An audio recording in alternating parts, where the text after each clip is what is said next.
حضرت آدم علیہ السلام سے پہلے دنیا میں کون سی مخلوق آباد تھی؟ السلام علیکم دوستو، اس ویڈیو میں ہم جانیں گے کہ حضرت آدم علیہ السلام سے پہلے دنیا میں کون سی مخلوق آباد تھی۔ چلیے شروع کرتے ہیں۔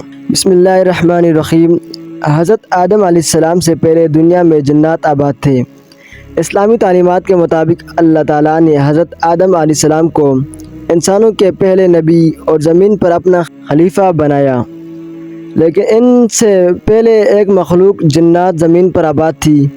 قرآن اور حدیث میں جنات کی تخلیق، ان کے اعمال اور ان کی زمین پر آبادکاری کے حوالے سے کئی اشارے موجود ہیں۔ قرآن مجید میں اللہ تعالیٰ فرماتے ہیں، اور ہم نے جنات کو آگ کے شعلے سے پیدا کیا۔ یہ واضح ہوتا ہے کہ جنات کو آگ کے شعلوں سے پیدا کیا گیا تھا اور انسانوں سے پہلے تخلیق کیے گئے تھے، اور غیر مرئی مخلوق ہیں جنہیں انسان دیکھ نہیں سکتا۔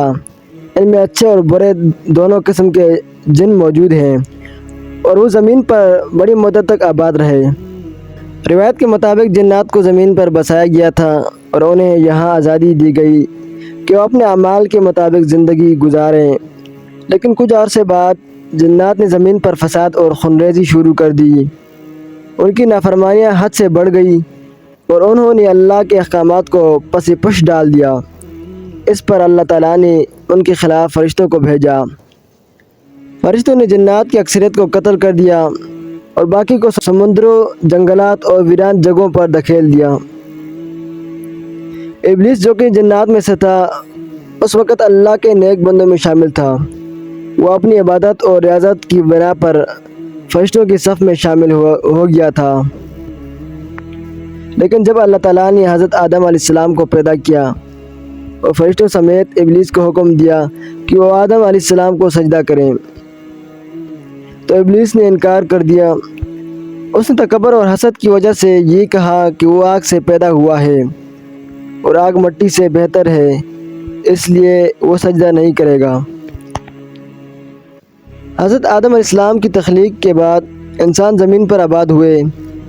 اس وقت جنات اور ویران علاقوں میں محدود ہو چکے تھے۔ انسان اور جنات کے درمیان براہ راست تعلق بہت کم رہا، لیکن جنات کی موجودگی کا ذکر قرآن اور حدیث میں کئی جگہ آتا ہے۔ جنات میں کچھ ایسے بھی ہیں جو اسلام قبول کر چکے ہیں، جبکہ کچھ شیطان کے پیروکار ہیں۔ جنات کی زمین پر حکمرانی اور ان کے انجام سے یہ سبق ملتا ہے کہ اللہ کی نافرمانی کرنے والے مخلوق کو زمین سے ختم کر دیا جاتا ہے۔ اللہ تعالیٰ نے حضرت آدم علیہ السلام اور ان کی اولاد کو زمین پر بھیجا تاکہ وہ یہاں عدل و انصاف کے ساتھ زندگی گزاریں اور اللہ کے احکامات کی پیروی کریں۔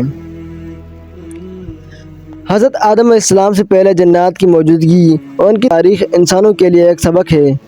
اللہ نے انسان کو اشرف المخلوقات بنایا اور زمین پر اپنا نائب مقرر کیا۔ ہمیں چاہیے کہ ہم اس مقام کی قدر کریں اور نیکی اور تقوی کے راستے پر چلیں تاکہ اللہ کی رضا حاصل کر سکیں۔